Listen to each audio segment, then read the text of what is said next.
Ang syudad na 9 days lang nag-i-exist.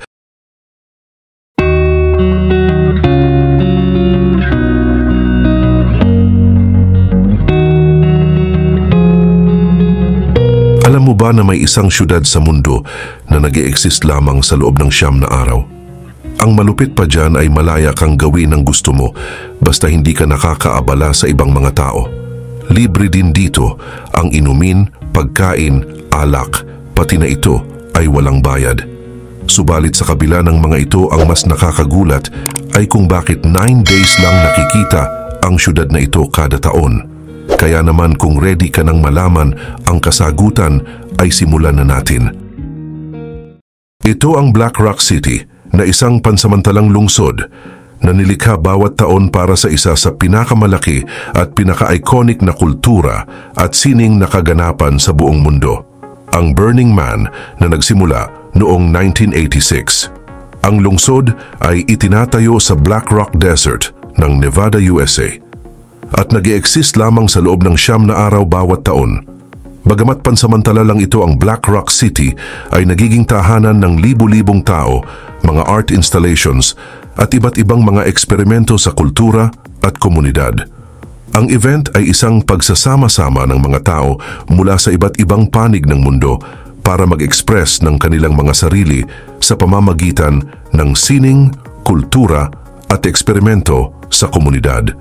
Ang pansamantalang syudad ng Black Rock City ay bahagi ng mas malawak na prinsipyo ng Burning Man ng radical self-reliance, radical self-expression at leave no trace.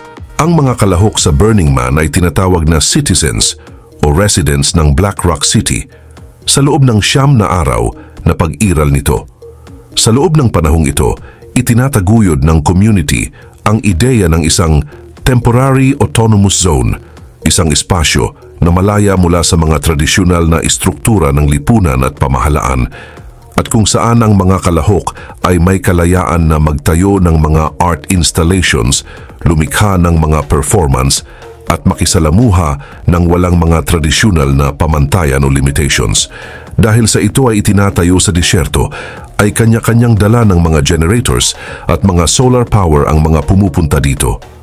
Isa pa sa mga nakabibighani tungkol sa Black Rock City ay ang hugis nito, dahil kung titingnan ito mula sa itaas ay tila hugis semicircle. Ang pinakamahalagang prinsipyo ng Burning Man ay ang leave no trace. Nangangahulugan ito na ang bawat kalahok ay responsable sa kalikasan.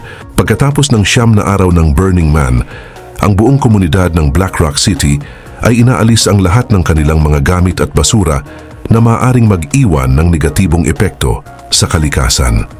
Bilang bahagi ng prosesong ito, ang mga art installations at mga estruktura ay tinatanggal at binabalik sa mga lokal na lugar kung saan sila nanggaling. Ang buong proseso ng paglilinis at pagdismantle ay isa sa mga pinakamahalagang bahagi ng Burning Man at ng Black Rock City na nagsisilbing isang paalala na ang komunidad ay pansamantala lamang at ang kalikasan ay may higit na halaga kaysa sa anumang material na bagay. Ang mga kalye sa lugar na ito ay pinangalanan batay sa oras na kanilang kinalalagyan at mayroon din itong sariling ospital, paliparan, munisipyo at zip code. Sa sentro ng syudad matatagpuan ang tinatawag na playa kung saan nakatayo ang pangunahing istruktura na kilala bilang The Burning Man. Dito rin makikita ang maraming kakaibang bagay na nagbibigay ng pakiramdam na para kang nasa isang utopia ayon sa mga karanasan ng mga taong nakapunta na rito. Halos lahat ng serbisyo rito ay libre, kabilang na ang pagkukumpuni ng mga bisikleta at sapatos. Maging ang mga damit, tattoo studio at barbershop ay maaaring ma-avail ng walang bayad. Ang kape at yelo lamang ang mga tanging bagay na maaaring bilhin dito. Sa kabuuan, ang Black Rock City ay isang eksperimento sa pansamantalang komunidad, sining at kultura.